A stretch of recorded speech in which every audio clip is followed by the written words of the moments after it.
All right, this is going to be a very straightforward video. We have freaking Nick here on TikTok. That is their name. Shout out to them. Go check them out for these updates. It's great. There's a few things that Nick talks about that I also want to talk about and kind of go over with you all. So let's just get straight into it. Between Dead by Daylight's official Twitter account and leakers, we know a bunch of things coming to DBD in the coming weeks, including a feature that has been highly requested, but is also going to be very scary to implement. Week 1 is all old news. We have 2v8, which ends tomorrow. So obviously 2v8 was extended all the way till August 15th. I know there was a lot of people that were actually happy as well as pissed that it stuck around, which I was so surprised. I haven't played anything else outside of it. The common complaint that I heard is that in 2v8, I'm tired of going against Nurse, Billy, the same 5 killers. I get it. So if they would have been able to implement 1 killer per week, even to keep it fresh and keep people waiting for like, oh my God, who's next? Even if it's Hag, it doesn't matter. I think that would have kept a lot of excitement with the mode. People also were pretty bothered with the same 5 maps over and over again. And a lot of times, if I'm honest, McMillan oftentimes I feel like wouldn't show up as much as maybe Azeroth would or some of the other maps. So there's a couple of things that they had to rework. I think honestly as well, having it so that as a survivor, you can pick yourself up at any given point in that game mode would be nice as well.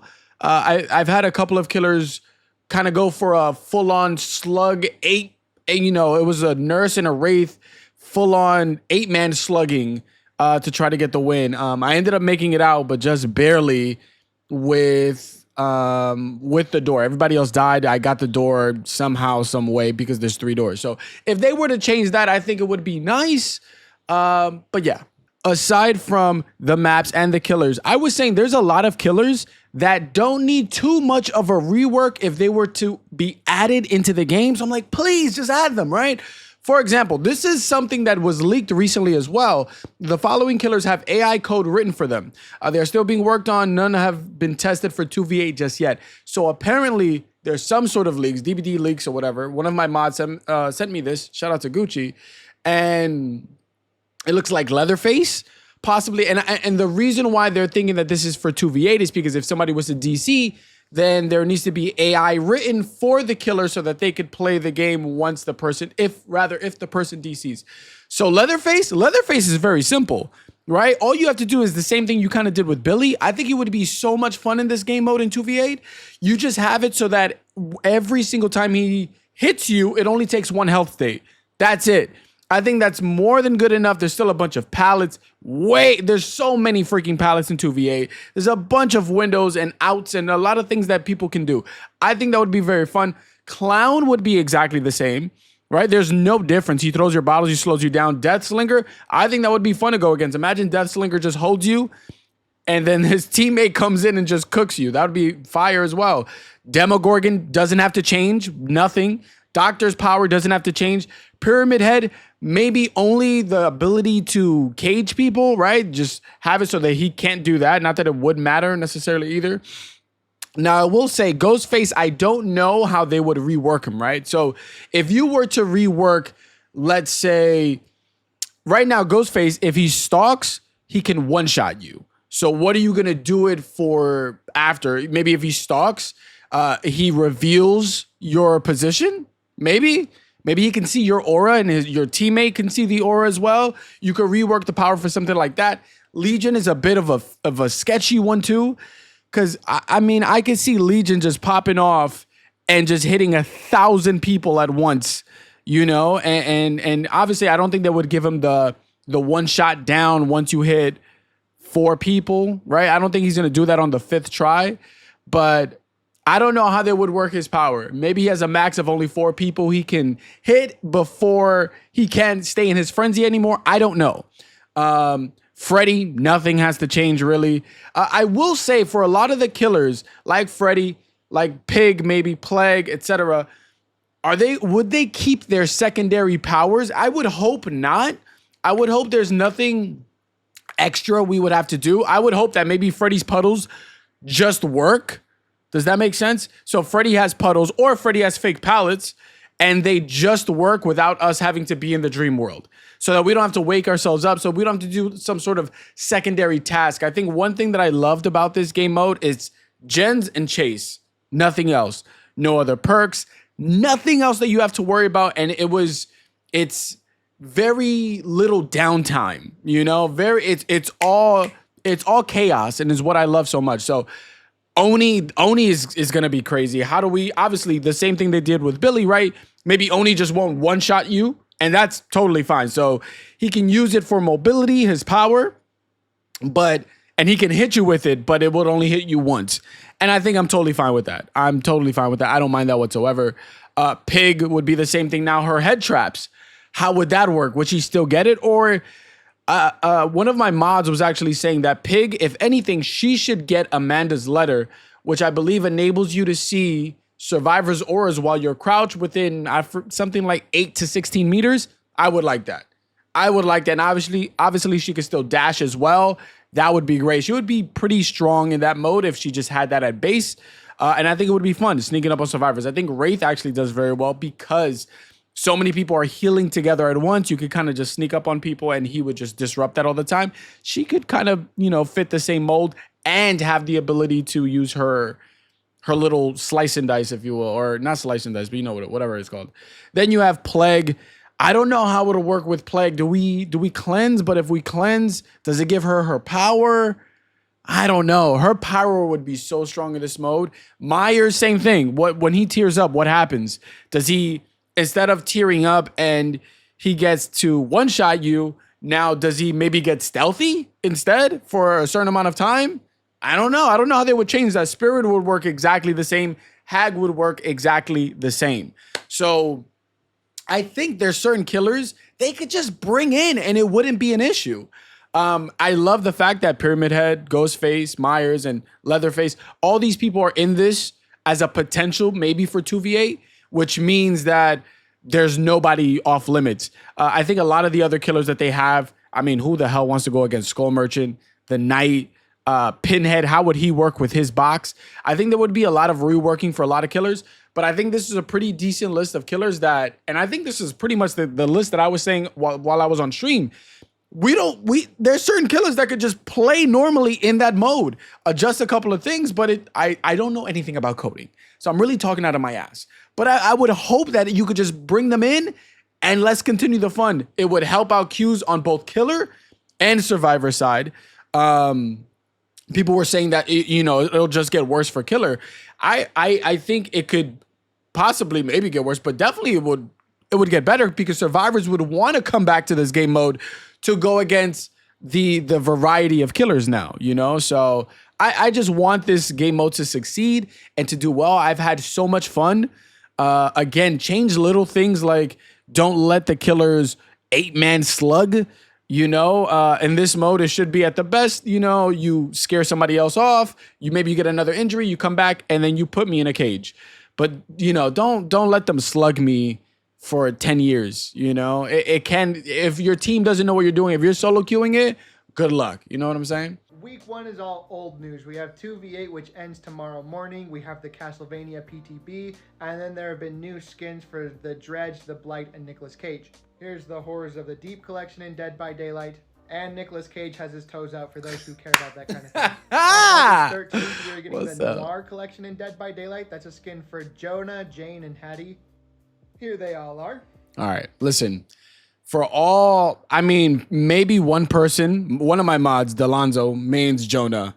Cool. Hattie, I don't know a single person that mains Hattie. And Jane, I think she was a thing of the past. At one point, a lot of people were maining her. I feel like I barely see Janes nowadays. I guess. I don't know. Maybe they think that this is going to push people to play them. The cool outfits, though. I'm not mad at it. I'm not mad at it at all. I'm not mad. Go for it. Why not? There's also going to be a Rift Fragment Frenzy in Dead by Daylight from August 14th to the 21st. You just get Rift Fragments a lot more quickly. And August 16th, the same day that Alien Romulus comes out, we're going to get Rain in Dead by Daylight as a legendary skin for Ellen Ripley. Here's what she looks like in-game. Side note, I hate going against Alien. That is all. As a side note, I'm super excited for the movie. Week 3, so from August 21st to the 27th, we're getting double XP and 1,000 XP bonus for the first match, so you can grind out some iridescent shards. And on August 27th, Listen. we are getting Castlevania to come to DBD with Dracula and Trevor Belmont. Also, there will be a legendary skin that turns Trevor Belmont into Alucard. I just want to say this. I played the PTB. I have a whole video out on it on the YouTube channel, so please check it out. But when I played as Dracula or against Dracula, it really feels like a lot of the same things are being reutilized, I guess, for killers. The fact that he can, even though he teleports as a bat, you know, it feels like that spirits mechanic where he can't see the survivors, but he can see the scratch marks. What else? He has the ability to throw the rings of fire or the pillars of fire, excuse me. And that seems, it looks like Pyramid Head's power, but just not on the floor. I feel like they're starting to run out of ideas on how to work killers. And I can understand that because it just seems difficult. It seems very difficult. We actually had like this whole brainstorming session the other day on stream, and it can be difficult. But I'm almost saddened by it. I think he was a fun killer to go against. I enjoyed him, but I hope to God that as we continue, we go back to a time where like Plague. Look at like Plague's mechanic is so crazy. A killer that throws up on you and then you have to cleanse yourself. But if you do, she gets her power. It's so crazy, yet so simple and yet so perfect all at the same time, right? I love that. And then now we've gotten to such convoluted areas where we have killers like maybe Singularity, Skull Merchant. I hope they keep fun in their mind as they continue, because at the end of the day, it's great that killers are coming out and they might be like a little strong or whatever. I don't mind. I just hope it's fun to go against them. You know, sometimes the excessive anti-loop killers can get a bit old after a while, but that's all. But I did have fun against this, and I'm excited for Dracula to come out August 27th. That's going to be a W. In September, there will be a new game modifier coming to Dead by Daylight, kind of like Lights Out or My Little Oni. And this one is going to involve lanterns. This was found by Arakarna and posted by Ruthless Leaks. They are currently working on an in-game inbox for Dead by Daylight that will get you your news and updates. So as far as the lantern mode or whatever that is, I hope to God it's not another lights out mode, because I think for me that was probably one of the worst limited time modes they have done. I see the vision of what they wanted, but as killer it felt way too easy, and as survivor it felt way too unfun, you know. So you need a little bit of a better mix, and I think 2v8 and chaos mode have been, oh my God, they're best by far. And people want to argue that chaos mode was better. You got to be smoking something. Get out of here. For the game. And finally, the big one in Dead by Daylight's files, they added some configurations for in-game voice chat. Oh my This God. has been highly requested, but prepare for people to get banned more than ever before. My goodness, the slurs that we're going to hear. See, all right. So I'm almost saddened that that's like one of the first things I feel a lot of people think is immediately the slurs, people are going to be dicks. It's the internet, beautiful people. You know, like you're going to get people who are assholes on the internet regardless. And the beauty is, I'm sure there will be some sort of toggle where if you want to speak to people, you can. If you don't want to speak to people, you don't have to. And that's totally fine.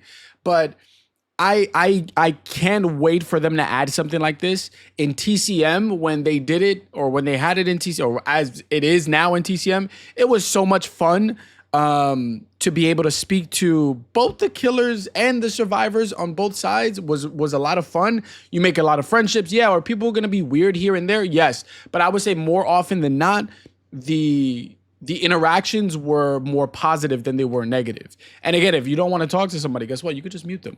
Right? Even in Killer Clowns, it was the same thing. I made some interesting little friendships there when I was playing, and I think it'll be it'll be fun. It'll be new. The DBD is so behind where it's a team game where you have no actual communication, nothing. Even when they do the little point and come here, there's nothing. I think DBD Mobile has it, right? Hold on. Let me check this out really quick. First and foremost, DBD Mobile has emotes. Why is it in 2024 that we can't have emotes? People listen, if not an emote, guess what people do? They teabag or they'll hump you on the floor anyways. Give me something like this, please. Can we just watch in amazement together for 1 second?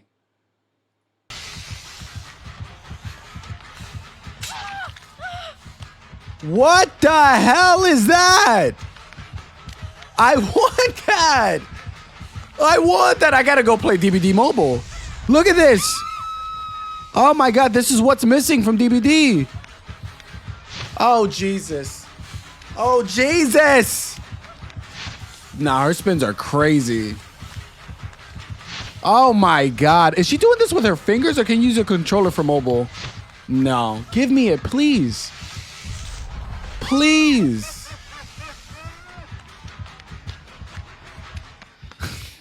Look, and then you even have slightly different emotes here as well. You have point, come here. Like, no, no, no. I don't want that. Don't do that. Ew, yucky. Like, even that. Approve. Like, yeah. You go get somebody. Even this. And I don't know if you have a drop box where you can talk to people as well.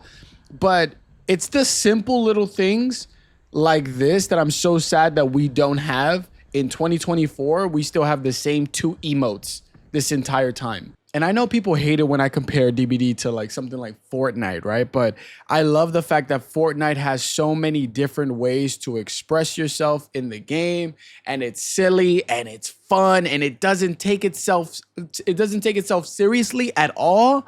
And I just want that so badly for DBD. And I know a lot of people are gonna say, yo, voice chat could be toxic, emotes could be toxic. My friends, most of us are adults, right? Most of us are adults. It's okay. Somebody's a little dickish, just whatever. Just keep it moving. It's gonna happen regardless. I think it'll be fun. I think it'll be entertaining. I think it'll be a different, finally a change of pace.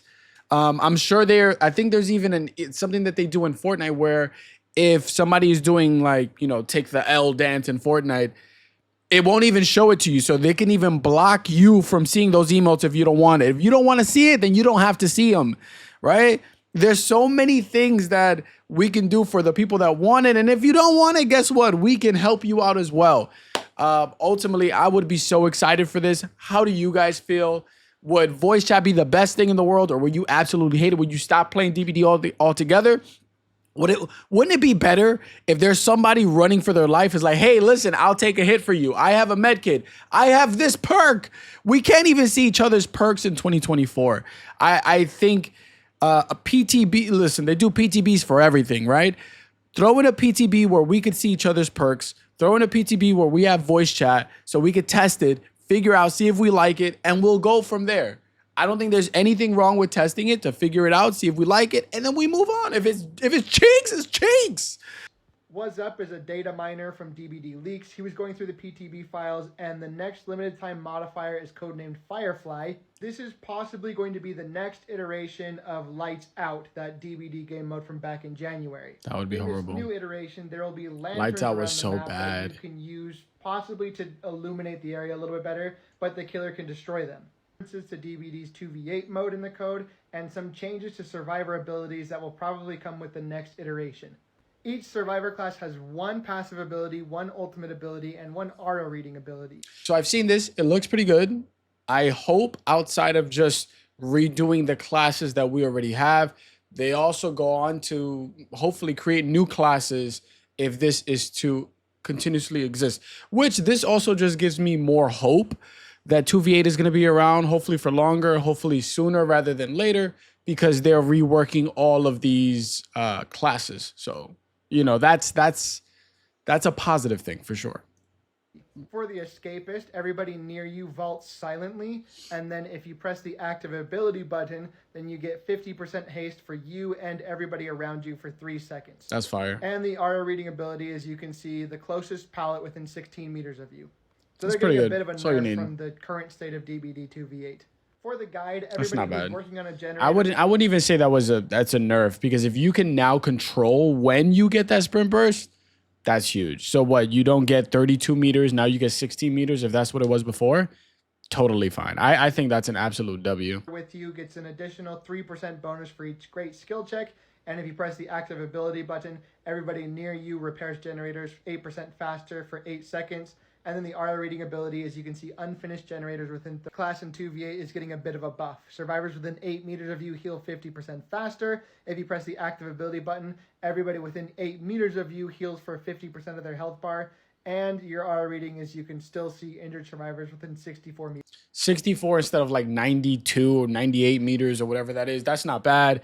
It looks like there's better healing for the survivors around you. I think it used to be 30 or 20 for them. So now it's 50%, which is insane. And then you also you hit a button. And first of all, grunts of pain is reduced by 50%. Your active ability button heals all survivors within 8 meters by 50%. That is ridiculous. So I really like that. That's not too shabby. You could just 50% heal everybody and then just hit that button. That's what you could just start doing, which is crazy.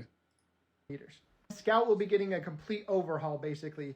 Instead of making it so if you look at the killer, everybody can see them, now you have to be within 8 meters of them for everybody to see them. Also, your active ability button lets you reset pallets, and your R rating ability lets you see downed pallets. So I'm not mad at this. I think Scout was a little bit too strong. I think you were able, instead of 8 meters, it was like 64 meters or something ridiculous. One of my favorite, obviously next to Escapist, it was one of the best ones. I think 8 meters is a little bit better. It's essentially just saying that you have to be in chase with them. So if you are a scout and you're in chase with anybody, then you will highlight that person that you're in chase with, that killer that you're in chase with, for probably the remainder of your chase. So that means if you're with Wraith, if you're with a stealth killer, if you're with Nurse, etc., then they'll know, okay, cool, I can commit to this. Wraith is chasing Adonis over there. So I know I'm free to do a gen over here. I know he's not going to sneak up on me. I know I could do this gen injured.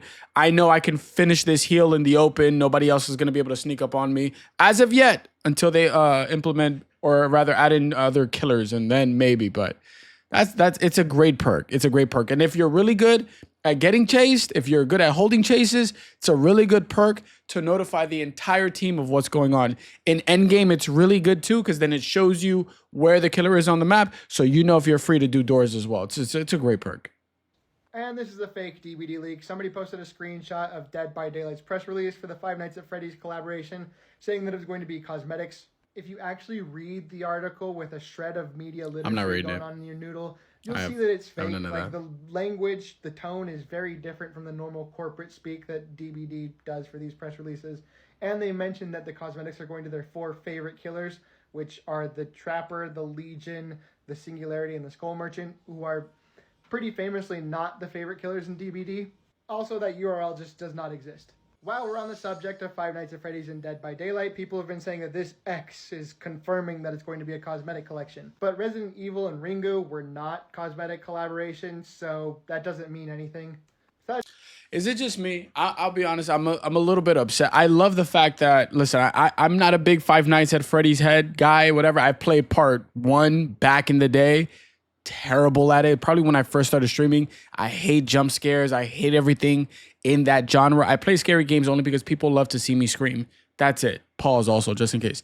And I'm almost just saddened that it's 2025. You know, I feel like DBD tries to hold off on every single leak, even like the week before, the day before. They don't want anything almost getting out. And then all of a sudden, this one, it's a year in advance. You're telling me, you know how sad that is to know that it's great that it's coming, but so sad that it's so far. There's going to be at least 3 to 4 other killers that are coming in even before that. So damn. But overall, what do you guys think? I think these are some great leaks all over the place. Shout out to Freaky Nick over here with the great play-by-play. Please go show them some love on TikTok. Damn! Well, thank you. If you guys enjoyed this video, please do me a favor, like, comment, and subscribe. I will see you shortly, I guess. And if you guys ever want to come to the stream, talk about any of these things live, please do. Twitch.tv/Adonasaurus. Love you guys. Peace!